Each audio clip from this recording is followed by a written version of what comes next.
सर्वकार्येषु सर्वदा महायोगपीठे तटे भीमरथा वरं पुण्डरीकाय मुनिन्द्रे समागत्य तिष्ठन्तमानन्दकन्दम् परब्रह्मलिङ्गं भजे पाण्डुरङ्गम्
जीवो नराधावतारम् कलङ्काङ्कतेजोऽधिकामो निवक्त्रम् कलानीशबाधापनुताः दक्षम्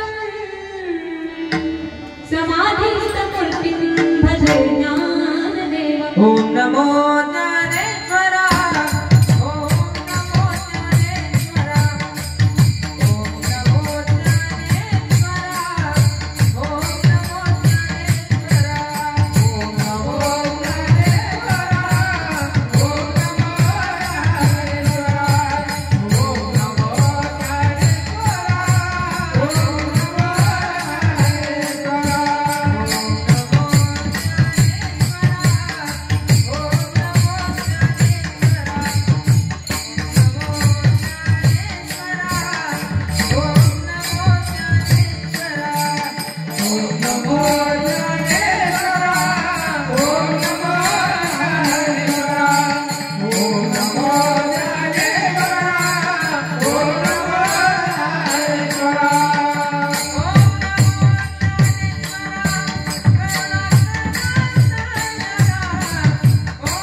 रविपुत्रं यमाग्रजं छायामार्तण्डसम्भुतं तं नमामि शनैश्चरं तं नमामि शनैश्चरम्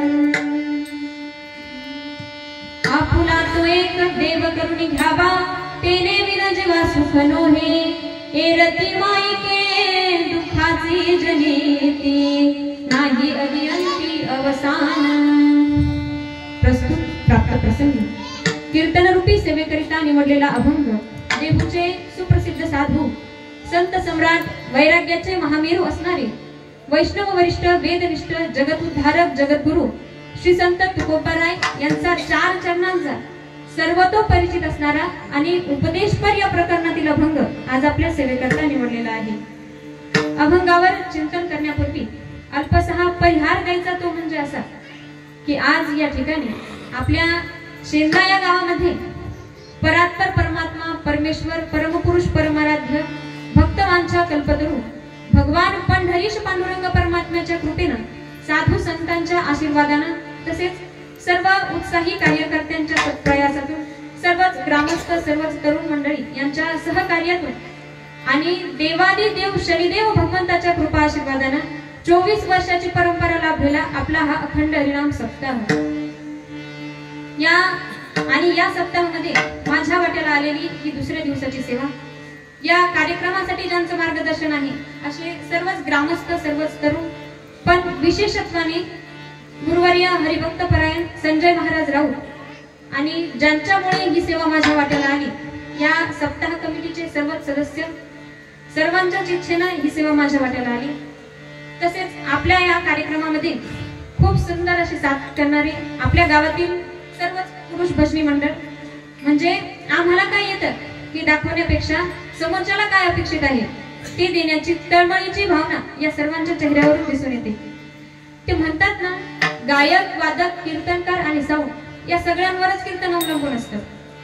कीर्तनकार कितीही पट्टीचा बोलवा पण योग्य ती साथ जर त्याला मिळाली नाही तर तो बिचारा कोणत्या पट्टीत फिट होतो हे त्यालाच कळत नाही। पण आपल्या इथं तसं नाही एकदम तोला मोलाचे असे सर्वजण आहेत। खूप सुंदर असं वादन करणारे मृदंगाचार्य हरिभक्त परायण सज्जन महाराज सुरुशे स्वभावाप्रमाणे ज्यांचा आवाज सुद्धा गोड आहे असे हरिभक्त परायण वैभव महाराज काळे सर्वच बाल कलाकार टाळकरी माळकरी सर्वच गुणीजन मंडळी गावातील सर्व पुरुष भजनी मंडळ महिला भजनी मंडळ बाहेर गावून आलेले भजनी मंडळ ज्यांच्या अमृत तुल्य वाणीतून आपण रामकथा ऐकत आहात असे परमपूज्य स्वामी अमोलानंदजी महाराज तसेच या सप्ताह कमिटीचे सर्व सदस्य सर्व परिचित अपरिचित सुपरिचित तसेच माझा संपूर्ण परिवार आज या ठिकाणी कीर्तनासाठी उपस्थित आहे।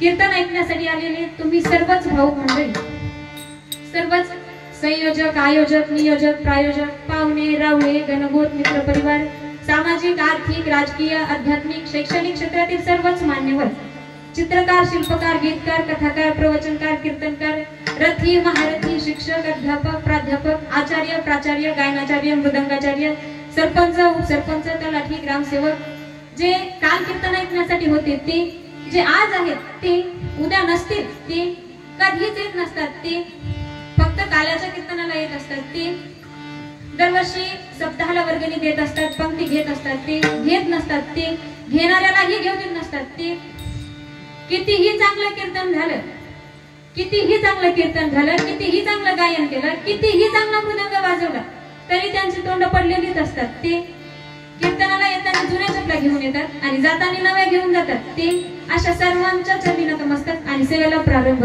ठला विठ्ठल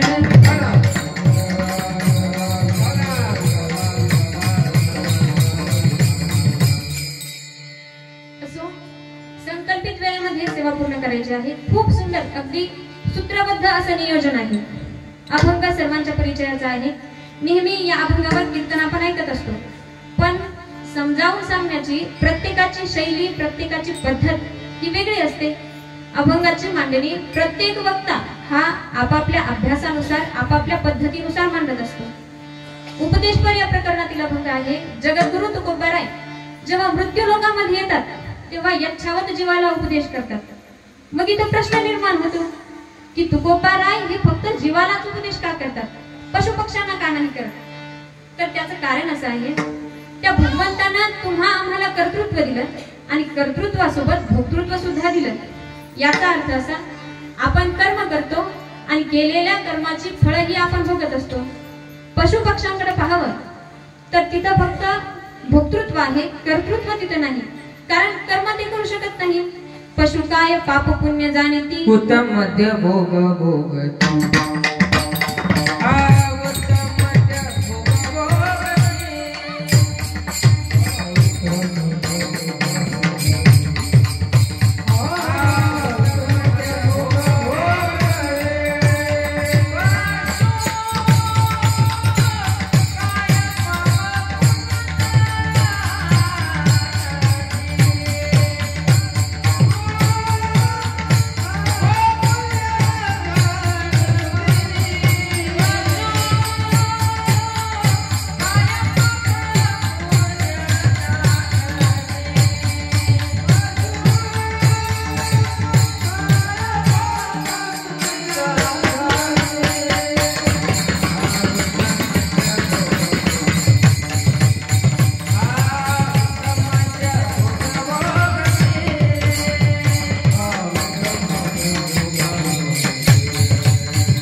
संतांकडे पाहावं तर तिथं फक्त कर्तृत्व आहे, भोक्तृत्व तिथं नाही.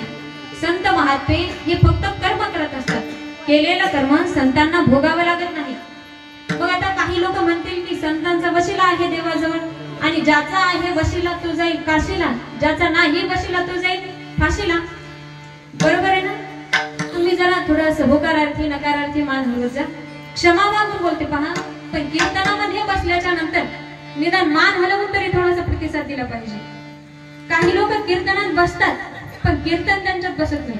तुमच्यात बसू द्या. ठळ विठ्ठल.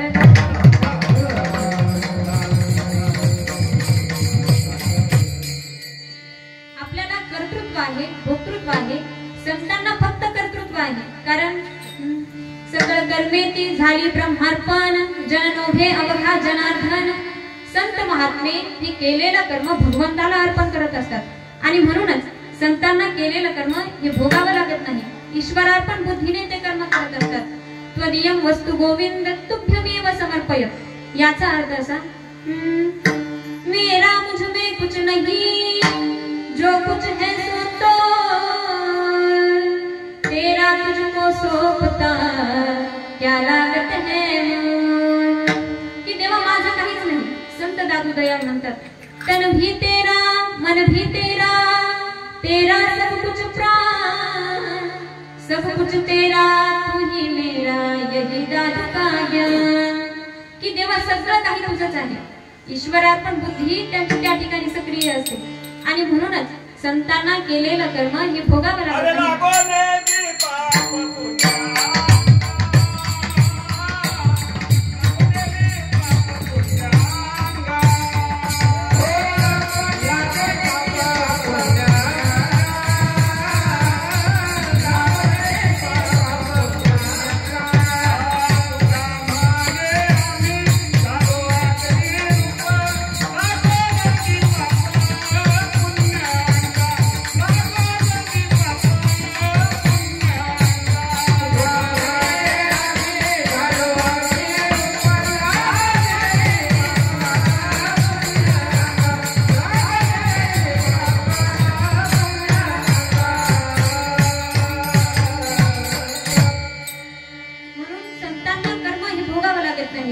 महत्वाचा मुद्दा लक्षात घ्या.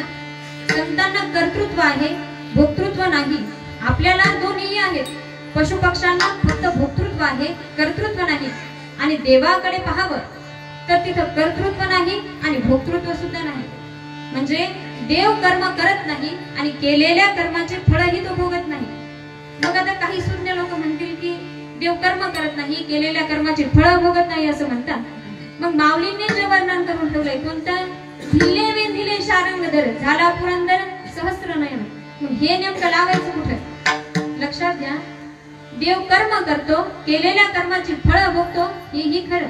आणि देव कर्म करत नाही, केलेल्या कर्माची फळंही तो भोगत नाही, हेही खरं. तुम्ही म्हणाल कसं? माझं बोलणं कळतंय ना तुम्हाला? माझ्याकडून काही सासू सुनेच्या गप्पाची अपेक्षा करू नका बरं. कारण कीर्तन हे त्याच्यासाठी नाही, त्याच्यासाठी प्रत्येकाच्या घरामध्ये टीव्ही आहे. ठला विठ्ठल.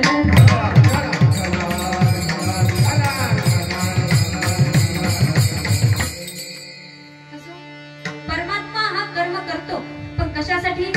लोकसंग्रह में वापी सपश्चन करतो महसी. वास्तविक पाहता देवाला कर्म करायची आवश्यकता नाही, पण संतांना किंवा अवतारांना जेव्हा जगासमोर आदर्श प्रस्तुत करायचे असतात तेव्हा त्यांना कर्म करावं लागतं. एक वडील जे जे करीती तया नाम धर्मी ठेविती, तिची एर अनुष्ठती सामान्य सकल. म्हणून कर्म करावं लागतं, कारण हे विश्व कसं आहे? कर्म प्रधान आहे. कर्म प्रधान विश्व करी राखा, जो जस करहि सो तस फल चाखा.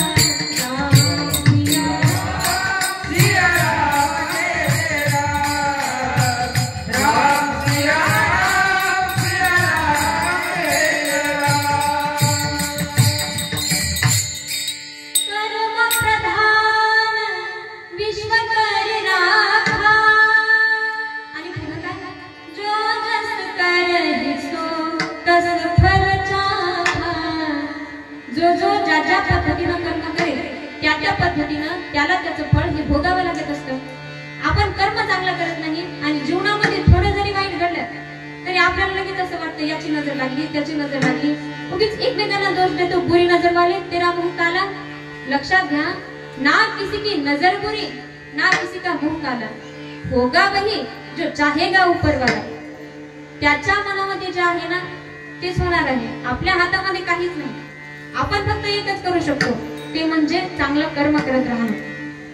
पण लोक कर्म तर चांगलं करतच नाही, देवाला सुद्धा लोक सोडत नाहीत. एवढी चॉप्टर लोक आहेत, मंदिरात जातात, देवाला म्हणतात हे प्रभू आप सबका भला करे. काय म्हणतात? हे प्रभू आप सबका भला करे, लेकिन शुरुआत मुझसे करे. हा, एवढी स्वार्थी लोक आहेत. अपना काम बनता फिर गड्ढे में जाए जनता.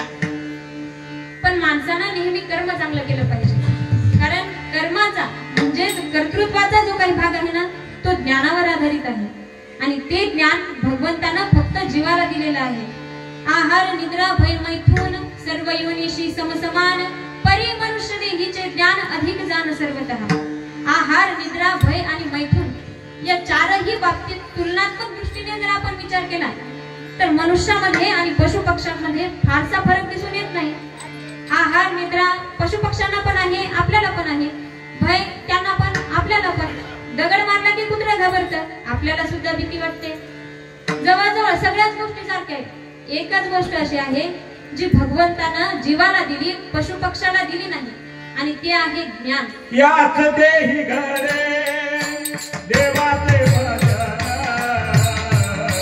याच देही घरे देवाचे भजन, याच घरे देवाचे भजन, याच देही घरे देवाचे भजन, ओ याच देही घरे देवाचे भजन, याच देही घरे देवाचे भजन.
ते ज्ञान भगवंतानं जीवाला दिल्या कारणानं जेव्हा जगद्गुरु तुकोबाराय या मृत्यू लोकामध्ये आले, आम्ही वैकुंठवासी, तुम्ही कधी असा विचार केलाय का की आम्ही वैकुंठवासी असं फक्त जगद्गुरु तुकोबारायच म्हणू शकतात?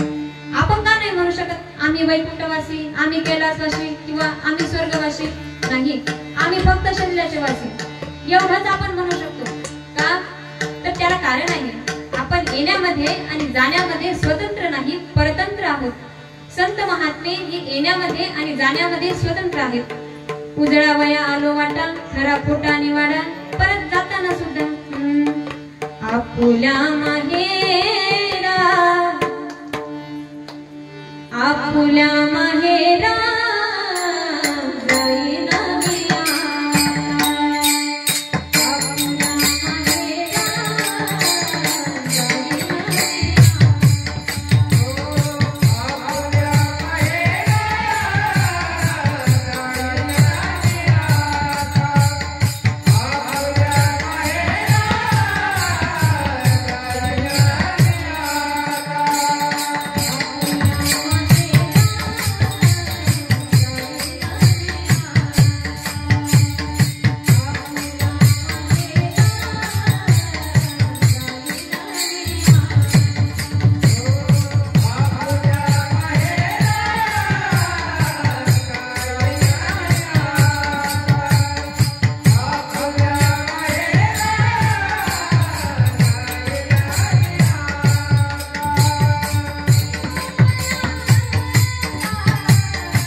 तेव्हा तुकोबारायांची दृष्टी या सृष्टीकडे गेली आणि पाहिल्याच्या नंतर काय दिसून आलं? जो देखे